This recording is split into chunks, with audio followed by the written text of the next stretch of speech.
दोस्तों, इस कहानी के पिछले भागों को जरूर सुने। अब कहानी में आगे बढ़ते हैं। रश्मि ने बड़ी अच्छी नींद ली। सुबह राजन की माँ आई और बताया कि राजन की एक टांग काटनी पड़ेगी। उसके पिता भी छुट्टी लेकर आ रहे हैं। राजन के पिता फौज में थे। अकेला राजन घर का चिराग होने के कारण लाड़ प्यार में बिगड़ गया था। अक्सर यही होता है कि इकलौती संतान माता पिता के प्यार का गलत फायदा उठाती है। राजन के पिता ने अपनी पत्नी को यहाँ इसलिए छोड़ रखा था कि बेटा पढ़ लिख जाए। बेटा 2 बार मैट्रिक में फेल हो गया तो स्कूल वालों ने हाथ जोड़ दिए।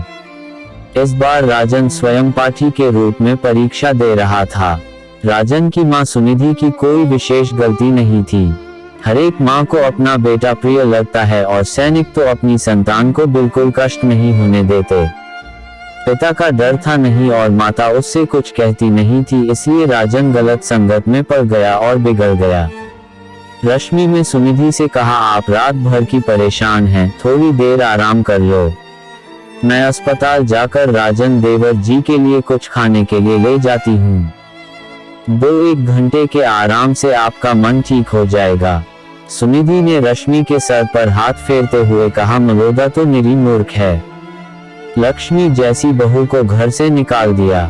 रश्मि राजन के लिए घर से दूध ले गई और अस्पताल पहुंच गई। रश्मि को देखकर राजन कराह उठा। रश्मि, लो देवर जी, थोड़ा सा दूध पी लो। राजन, तुम क्यों आई हो यहाँ? रश्मि, अपने देवर के हाल चाल पूछने आई हूँ। राजन ने दूध लेकर पी लिया। रश्मि, कितने पुर्जे बच गए?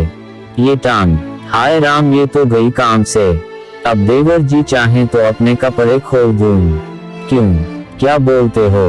राजन दर्द से कराह रहा था, फिर भी बोला, मेरी मजाक बना रही हो? एक दिन इसका बदला जरूर लूंगा। रश्मि, एक दिन का इंतजार क्यों प्यारे देवर जी, आज ही ले लो बदला। अकेली स्त्री से कैसा डर? राजन, अभी तुम जाओ, मुझे ठीक होने दो, तब तुम्हें मजा चखाता हूँ। रश्मि, ठीक? तुम ठीक होने की उम्मीद कर रहे हो? नूर पापी पुरुष, तू जिंदा ही नहीं बचने वाला है।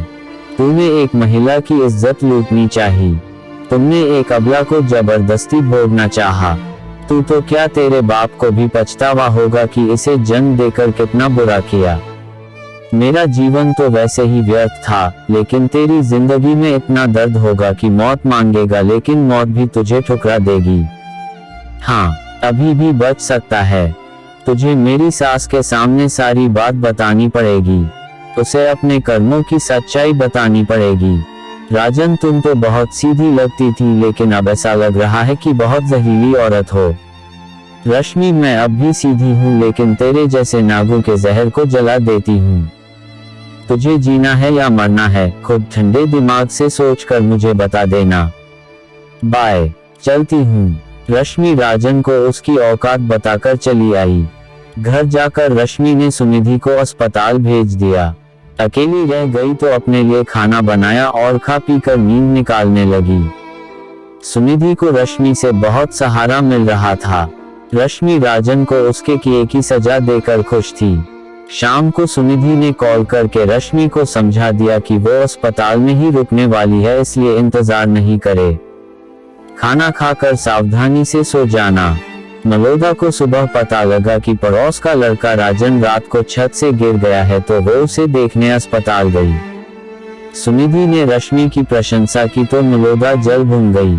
अस्पताल से आकर मलोदा रश्मि के पास गई। मलोदा, अब तो खुश है, यहाँ रहकर आराम होगा। तू यही तो चाहती थी कि अच्छा खाने को मिल जाए। रश्मि ने उसके मुंह लगना उचित नहीं समझा। अपनी सास को कोई जवाब नहीं दिया तो वो भुना भुना कर अपने घर चली गई। मलोदा भले ही रश्मि को भला बुरा कहकर आई थी, लेकिन उसे अपनी गलती का एहसास भी हो रहा था। मलोदा चाह रही थी कि रश्मि अब एक बार माफी मांगकर अपने घर आ जाए। दोस्तों, इस कहानी का अगला भाग कल आएगा, तो आप हमारे चैनल को जरूर सब्सक्राइब कर लें। और दोस्तों, इस कहानी के लिए जितना हो सके कमेंट करें। तो मिलते हैं अगले भाग में। धन्यवाद दोस्तों।